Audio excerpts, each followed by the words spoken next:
Pastor John, over the months, we have a pile of email questions from listeners who want to know about the certain boundaries we should have in place as Christians regarding our friendships with non-Christians. What are some categories to keep in mind here? Where would you draw the lines? We have to find the line between ignoring two seemingly opposite commands.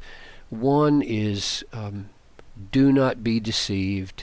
Bad company ruins good morals. 1 Corinthians 15:33. Or your boasting is not good. Do you not know a little leaven leavens the whole lump? Paul is talking about tolerating people in the church that you should excommunicate. Now on the other side, whoever walks with the wise becomes wise. But the companion of fools will suffer harm, Proverbs 13. Blessed is the man who walks not in the counsel of the wicked, stands not in the way of sinners, sits not in the seats of scoffers. So you got all these commands and wisdom proverbs on the one side that say, watch out.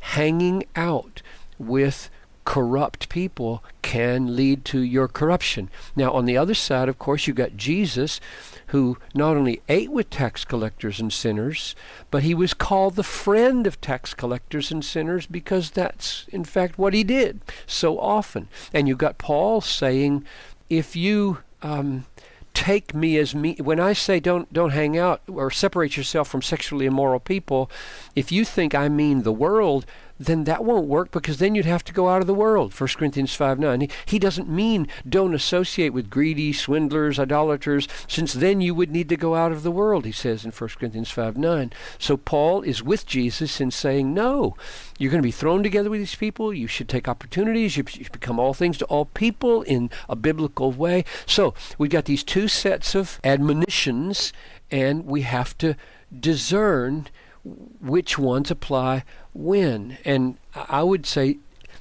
ask these two questions. Which way is the transforming influence flowing? When you're with someone, are they being transformed? Are you being transformed? Are you being drawn to minimize the value of holiness? Are your standards being compromised? Are you being made callous and hard towards things in movies, say, or on television, or in language that you weren't once hard to but sensitive to? So that's the first question.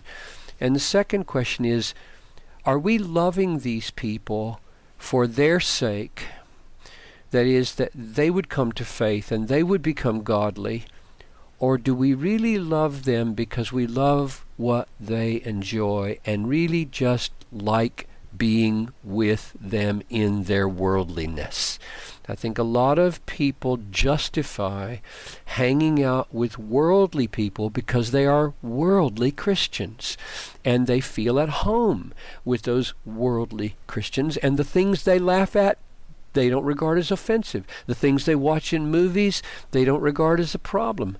The language they use, they don't think it's a big deal. The way they spend their time, that's the way they'd like to spend their time, which really shows that they're not loving these people with a Christ-like love that's ready to die, to change their behavior and change their patterns. They're just conforming to them and calling it love. So those are the two questions that I think help us navigate between bad company corrupts good morals on the one hand, and Jesus eating with tax collectors and sinners on the other hand. Yes, thank you, Pastor John. And thank you for listening to this podcast. Email your questions to us at askpastorjohn@desiringgod.org. You can visit us online at desiringgod.org to find thousands of books and articles, sermons, and other resources from John Piper, all free of charge. I'm your host, Tony Reinke. Thanks for listening.